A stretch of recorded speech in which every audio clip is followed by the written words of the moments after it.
I launched this series more than a decade ago, what I discovered was some of the very best stories were tucked in around the quiet corners of southern Illinois.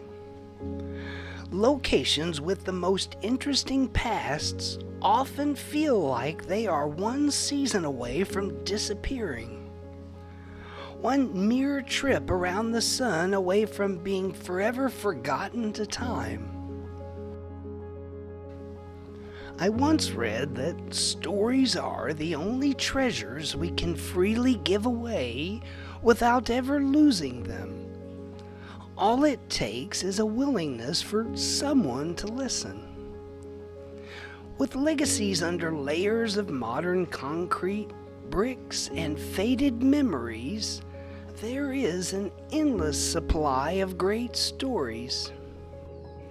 And with this episode, I only had to go as far as my family photo albums to find one of those forgotten tales, paying homage to my relatives as I share the story of the Tanner Orchard and Sawmill.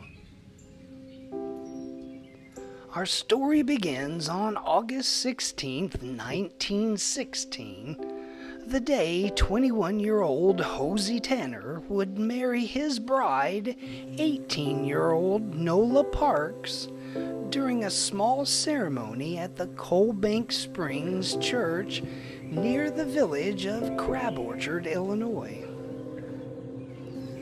A resourceful and resilient individual, like many young men in the area, by 1915, Hosey would initially find his way to the southern Illinois coal mines.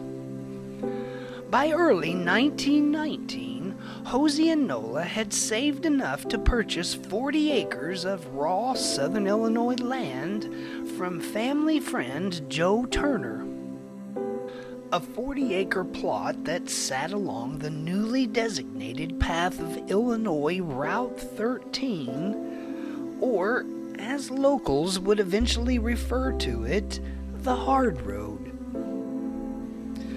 The land situated at the intersection of 13 and Dikersburg Road was tough, requiring immense manual labor to cultivate fruit in a region known for its stubborn clay and erratic weather. But cultivating and carving is what the Tanners did, and the fruits of their labors came with the harvest each year. With the birth of their daughter Flo on August 26, 1917, and the orchard well established, Hosey and Nola began construction on a modest 5-room wood-framed home to accommodate their growing family. Choosing the northwest corner of their property to build their new family home, the T-intersection created by Illinois 13 and Dikersburg Road would eventually be referred to locally as Tanner's Corner. This was the world of Hosey and Nola Tanner, an area defined by the road that would eventually become Illinois Route 13. With a different pace of life than anything that would be familiar to us today, Tanner's Corner was defined by honest hard work and the simple bounty that could be grown from their plot of the southern Illinois landscape.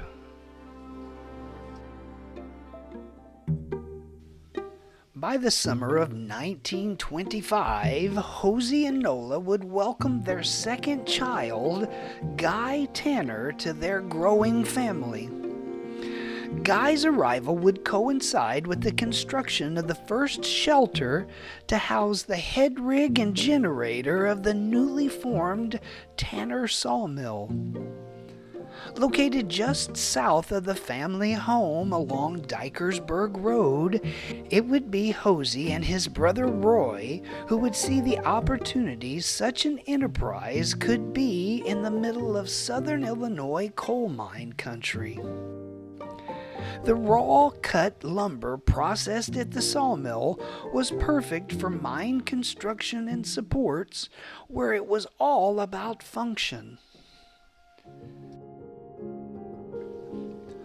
Life here at the Tanner farm was intertwined with the land and the roads that ran alongside it. Old Illinois Route 13 wasn't just a strip of pavement. It was a lifeline that connected the Tanner's self-sufficient world to local towns and beyond.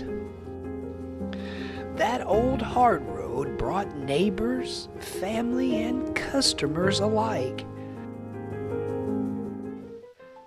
And by the spring of 1925, that pavement would bring the likes of the Prohibition-era gangster Charlie Berger and his notorious gang.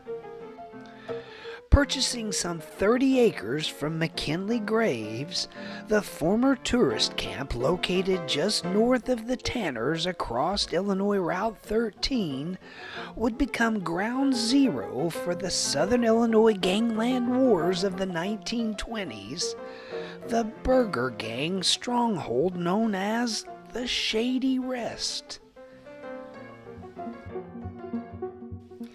I grew up hearing tales about Charlie Berger and his role in the chaos that defined Prohibition-era Southern Illinois. But from my family, I heard tales of another Charlie Berger altogether. A Charlie Berger who valued good relationships with his neighbors. And for some time, the two vastly different worlds coexisted with nothing more than an 18-foot wide ribbon of pavement in between. That would all change on November 12, 1926, when members of the rival Shelton gang coerced aviator Ray Walker to fly his Curtiss Jenny biplane over Shady Rest, where Shelton associate Blackie Arms dropped multiple sticks of dynamite strapped with nitroglycerin in a desperate measure to eliminate the Berger Gang. Largely a failure, the crudely built bombs fizzled and missed their mark, causing no real significant damage. But there were plenty of frayed nerves for those nearby. An incident that is famously noted by historians as one of the first aerial bombings on U.S. soil. By 1930, the raucous roadhouse of the Berger era was a distant memory, replaced with tent revivals and church events as the property changed hands after Charlie Berger's hanging. As time along the hard road continued moving forward, the Tanner orchard thrived while the sawmill hummed along, transforming acres of downed trees into lumber used to build structures all across southern Illinois. Through the 1940s and 50s, with the Tanner children grown and building families of their own, Hosey and Nola's home became the destination for family events, both happy and solemn.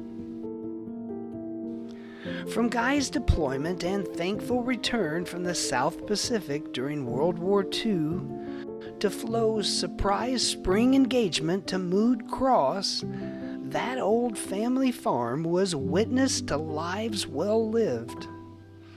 And thanks to the early hobbyist photographers in my family, I'm able to share the highlights of their story with you today.